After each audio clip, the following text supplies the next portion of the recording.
আজকে খাওয়া পোলাও সাথে কিন্তু খাসির মাংস, মাটন কষা দিয়ে পোলাও কিন্তু খেতে দারুণ লাগে। এত সুন্দর পোলাও, কাজু রয়েছে, তার মধ্যে রয়েছে মটরশুঁটি, এইসব দেওয়ার পোলাওটা বেশ মিষ্টি। এটা কিন্তু বাড়ির বানানো না, এটা কল্যাণী এক ঢাকেশ্বরী রেস্টুরেন্ট থেকে অর্ডার করে আমরা খাচ্ছি।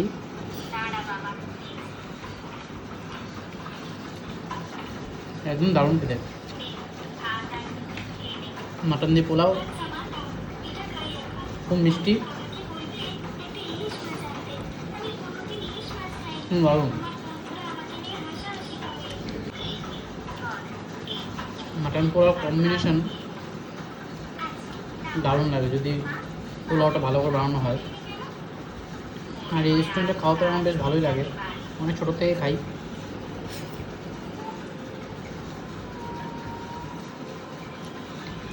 দারুণ পোলাও আর খাসি মাংস কালকে বানিয়েছিলাম, আজও রয়েছে, অনেকটা এনেছিলাম সেই জন্য।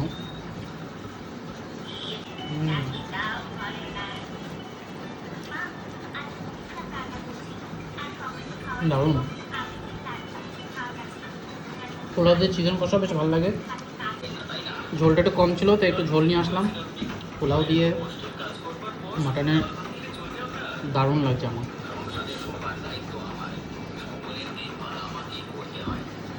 একবার খেয়েছিলাম বারাসাত রুটে, মানে খাসি মাংস দিয়ে পোলাও, ওখানেও দারুণ লেগেছে, দারুণ মানে ঠিক ওরকমই লাগছে আজকে। এরকমটা চর্বিওয়ালা পিসের সাথে পোলাও, ও কি দুর্দান্ত লাগছে, কি বলবো। সত্যি কথা বলতে মজার খাবার যাকে বলে।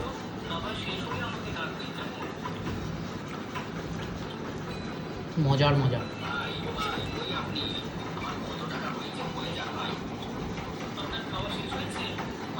এরকম লক্ষ লক্ষ চর্বি, তার সাথে পোলাও। রাতের খাওয়া রয়েছে একদম পোলাও, যেটা গোবিন্দভোগ চাল দিয়ে হয়, পিস পোলাও রয়েছে, কিশমিশ রয়েছে, কাজু রয়েছে, আর এক পিস মাটন নিয়েছি আর আলু নিয়েছি। খেতে খুব একটা ইচ্ছে করছিল না, সেই জন্য ভাবলাম অল্প করে একটু খাই, তাই পোলাও আর মাটন কষা দিয়ে খাবো। বাসন্তী পোলাও দিয়ে অ্যাকচুয়ালি মাটন খেতে দারুণ লাগে, মিষ্টি মিষ্টি ঝাল ঝাল তো দারুণ।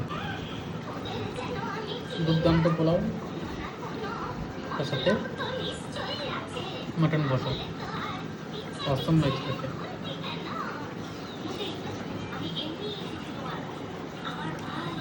একটু মাটন,